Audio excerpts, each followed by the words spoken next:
In December 2015, Nicola Thorpe arrived for a receptionist assignment in London wearing flat, black shoes. She was sent home without pay, not because she was late, not because the shoes were dirty, and not because they prevented her from doing the job. The company's dress code required women in her position to wear heels between 2 and 4 inches high. When Thorpe asked whether a male colleague would be expected to do the same, she said the question was laughed away. Now place that moment beside another one. A mounted soldier in Persia, roughly 1,000 years earlier, pushes his foot into a stirrup while his horse accelerates beneath him. He needs both hands free to draw a bow. If his foot slides forward, he could lose his balance, become trapped, or fall beneath the horse.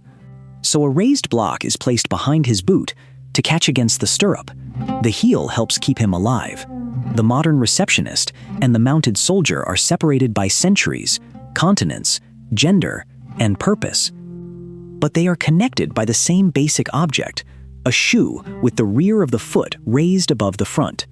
So how did riding equipment become a professional expectation for women? How did a tool associated with mounted masculinity become one of the clearest symbols of femininity? And why can something that makes movement harder still look elegant, disciplined, expensive, or powerful? The heel survived because it kept changing jobs. First, it stabilized a rider. Then, it decorated a court. Then, it separated social classes. Then, it helped separate men from women. And eventually, it became something a modern employee could be punished for refusing to wear. To understand that journey, we first need to remove the heel completely. Long before recognizable high heels existed, people were already trying to lift their feet away from the ground. But they were solving a different problem: dirt. In many European towns, streets could be muddy, uneven, and filled with animal waste and household rubbish. People strapped wooden overshoes called pattens beneath their footwear, raising the entire foot above the mess. The logic was simple: do not improve the street, move the shoe farther away from it. Elsewhere, elevated footwear appeared in ceremony, theater, and elite fashion. In Venice, platform shoes called chopines could become so tall that some wearers needed help walking. They protected expensive clothing from the ground. They increased the wearer's height. And sometimes, they advertised wealth. But a platform and a heel are not the same object. A platform raises most, or all, of the foot. A heel raises the rear, while leaving the front closer to the ground. So why raise only the back? Because lifting the whole foot was useful on a dirty street. On horseback, footwear faced a completely different problem. It no longer needed only to protect the wearer from the ground. It needed to help keep the wearer attached to a moving animal. A flat shoe works well until the person wearing it is moving at speed on top of a horse. The horse rises and falls beneath the rider. The rider may be carrying reins, a spear, or a bow, and each foot rests inside a small loop of metal. What stops a flat shoe from sliding straight through? If the foot moves too far into the stirrup, the rider can lose balance or become trapped. During battle, that could be deadly. Mounted archers faced an even harder version of the problem. The archer had to guide the horse, shift inside the saddle, rotate the upper body, draw the bow, aim, and release, all while the horse continued moving. The lower body needed stability so the upper body could remain free, but a flat sole offered no barrier behind the stirrup. Riders needed something at the back of the foot that could stop the shoe from sliding forward. The solution was remarkably small: a raised block behind the boot. But a useful shape does not automatically become common. First, it has to prove itself inside the world that needs it. And some of the strongest early evidence takes us to the mounted armies of Persia. No single inventor or exact year can be confirmed. Leather decays, images are incomplete, and different riding cultures may have developed similar solutions independently. But Persian cavalry traditions provide some of the strongest early evidence for the heeled riding boot. The raised block behind the boot caught against the stirrup. It helped prevent the foot from sliding forward while the rider stood, turned, or shifted inside the saddle. The heel worked as one part of a larger system. The stirrups supported the foot. The heel helped hold it in position. The rider's legs stabilized the body, and the hands remained free to control the horse or use a weapon. This was not fashion. It was riding hardware. On horseback, the design made sense. Away from the horse, most people had little reason to adopt it. Farmers, craftspeople, laborers, and pedestrians needed footwear for walking, carrying, climbing, and uneven ground. A rigid riding heel offered them little advantage. That is why the early heel remained tied to riders and equestrian life. It solved a specialized problem for a specialized group. But specialized equipment can acquire a reputation beyond its practical use. Persian cavalry was associated with mounted skill, military speed, and power. The boot began carrying part of that image. The heel had not yet become general fashion, but it had acquired prestige, and prestige can travel farther than usefulness. The heel solved a battlefield problem. The next question was how it would enter a palace. By the end of the 16th century, European courts were coming into closer contact with Safavid Persia. Diplomats traveled west. Merchants moved clothing, fabrics, and luxury goods across borders. Portraits and written descriptions circulated. And Persia's military reputation made its riders difficult to ignore. Shah Abbas I also sent diplomatic missions toward European rulers, while seeking support against the Ottoman Empire. The delegates were looking for political and military alliances. They were not trying to launch a shoe trend, but they appeared in European courts wearing rich fabrics, unfamiliar silhouettes, and heeled riding boots. Their appearance attracted attention. It would be too simple to say that one embassy invented European heel fashion. Fashion rarely spreads through one encounter. It moves through diplomacy, trade, military reputation, imported goods, and imitation. But these encounters helped place Persian riding style in front of the people most able to transform foreign equipment into elite fashion. Why would European noblemen copy a rider's boot when they did not need it for riding? Because people often copy the appearance of whoever seems powerful, successful, or respected. The aristocrats were not only copying a shoe, they were copying the image of the rider wearing it. They did not need to fire arrows from horseback. Wearing the heel was enough to borrow part of the rider's prestige. The heel had left the saddle and entered the social world. But its success created another problem. If every wealthy man could buy a heel, how could the heel continue proving who mattered most? The aristocracy changed the signal. Heels became taller. Shoes became more decorative. Materials became more expensive, and their connection to practical riding became weaker. Military footwear helped a rider complete a task. Court footwear helped people identify who had money, servants, access, and proximity to power. In a royal court, rank appeared in who could approach the monarch, enter certain rooms, wear certain materials, perform certain ceremonies, and afford clothing unsuitable for ordinary work. A delicate heel was terrible footwear for mud, distance, and physical work. But inside a palace, that weakness became the message. It showed that the wearer belonged to a world where servants, carriages, and wealth removed those problems. The shoe was not simply saying, "I am taller." It could also say, "My life does not require your kind of walking." Some objects become powerful precisely because they are difficult to maintain. Their inconvenience becomes evidence that the wearer has resources others do not. But inconvenience does not always mean wealth. The same heel can be practical on a horse, ceremonial inside a palace, exhausting during a workday, or enjoyable during a night out. Context changes the message, and no European ruler understood the courtly power of appearance better than Louis XIV of France. At Versailles, nobles competed for access, attention, and royal favor. Clothing became one of the court's most visible scoreboards. Louis famously appeared in high, red heels. The color was expensive, striking, and associated with elite privilege. In his famous state portrait, one red heel remains clearly visible beneath the coronation robes. The crown signals monarchy. The robes signal dynasty. The heel signals courtly distinction. Stories are often repeated about precise laws assigning different heel heights to different classes. Commoners, 1/2 inch. Merchants, 1 inch. Princes, 2.5. It is a wonderfully neat chart. Possibly too neat.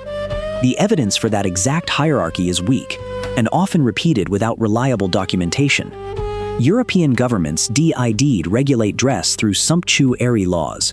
Courts controlled access to certain colors, fabrics, and styles. But history rarely arrives in perfect 1/2-inch increments. The stronger point does not depend on the doubtful chart. Height, color, material, decoration, and court permission allowed footwear to communicate rank before its wearer said a word. At Versailles, the most valuable part of the shoe was not necessarily its height. It was recognition. The right people had to know that you were allowed to wear it. But a symbol only remains powerful while people respect the institution behind it. By the 18th century, Europe was changing its idea of what a respectable man should look like. The embroidered aristocrat in red heels was losing ground to a new figure, the restrained citizen, in dark, practical clothing. Versailles had helped turn heels into symbols of elite masculine power. Less than a century later, respectable men were trying to remove them from their feet. The shoe had not suddenly become more painful. What changed was the type of man European society wanted to respect. Across Europe, reason, usefulness, restraint, and self-control became central to the image of the respectable male citizen. Clothing changed to support that identity. Decoration became suspicious. Excess looked unserious. And objects associated with display, rather than practical usefulness, became easier to assign to women. So did the shoe change? Or did the meaning of a rational man change around it?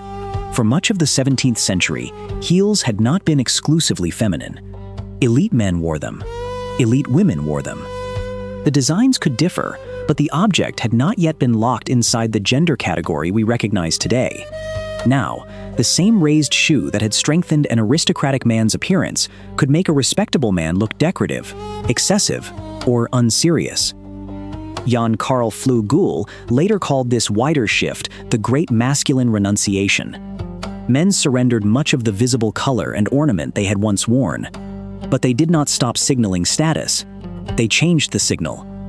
The dark suit became a new status language: restraint, productivity, and professional seriousness. Men did not stop dressing for status. They stopped displaying it through obvious ornament. Then came the French Revolution. After 1789, royal excess became more than unfashionable. It could become politically dangerous. The red heel no longer represented desirable closeness to power. It represented a regime under attack. But the riding function of the heel did not disappear. On the American frontier, cowboys continued wearing low, sturdy heels because the shape still helped keep the foot inside the stirrup. No one watching a cattle rider in heeled boots needed to interpret the shoe as feminine. Where the practical riding system survived, the heel could remain masculine. In European fashion, however, men's heels became lower and broader, while women's became narrower, taller, and more decorative. Footwear made gender easier to identify from across a room. The heel did not become feminine because its material contained femininity. It became feminine because society reassigned ornament, display, and certain forms of bodily presentation to women. Once the heel became closely associated with women, mass printing, advertising, entertainment, and photography attached new meanings to it. The same heel could appear in a respectable wardrobe, a theater costume, a fashion illustration, or a sexualized photograph. Each setting changed how the viewer read it. Then the heel reached a physical limit. Designers could make it taller, they could make it narrower, but how thin could a heel become before it simply snapped? Wood and similar materials placed limits on how narrow the supporting structure could be. Metal reinforcement, including steel shanks and pins, allowed designers to create the extremely high, narrow Stiletto. The name came from a thin Italian dagger. And the comparison made sense. A moving human body could now place much of its force onto a tiny point. Stilettos could dent wooden floors, puncture vinyl, and damage other surfaces. Some buildings and transport operators restricted them because of the marks they left behind. A shoe had become so effective at concentrating force that architecture had to respond to it. By the mid-20th century, heels had become central to cinema, glamour, fashion photography, performance, and professional presentation. A piece of riding hardware had become a feminine icon, but the story was not finished, because the same object that could be chosen as fashion could also be imposed as a rule. And that brings us back to Nicola Thorpe. When Nicola Thorpe was sent home, the heel was no longer being presented as an aristocratic privilege.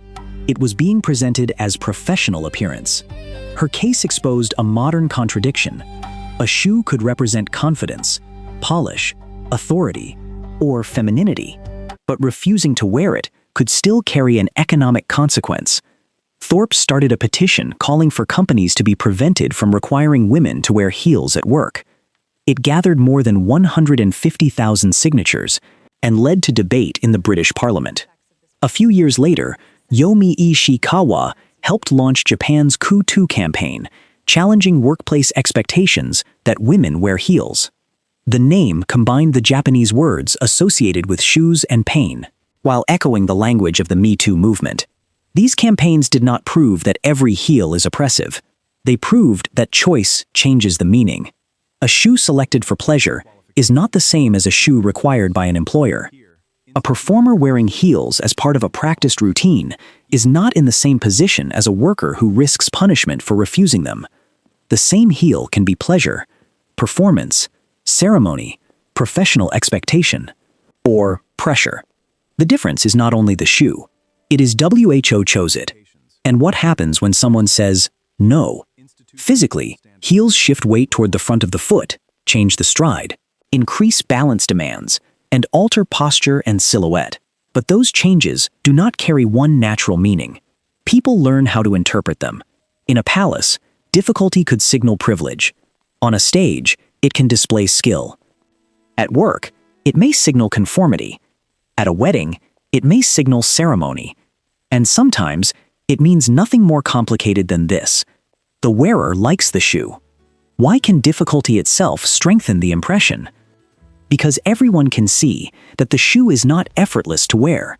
When someone moves smoothly in a narrow heel, balance and practice remain visible. The shoe creates difficulty. Then skill in overcoming that difficulty becomes part of the display. Humans do not dress only for maximum physical efficiency. We dress for ceremony, identity, attraction, belonging, and status. If efficiency were the only goal, weddings, courtrooms, and offices would all look like gyms. And the luxury industry still uses the same basic principle: make status visible fast. Christian Louboutin's red sole became one of the most recognizable signals in modern footwear. It recalls Louis XIV's red heel. But it is an echo, not a direct inheritance. Louboutin said red nail polish inspired the sole. In Versailles, red beneath a shoe could mark courtly privilege. Today, it can signal brand, price, and access.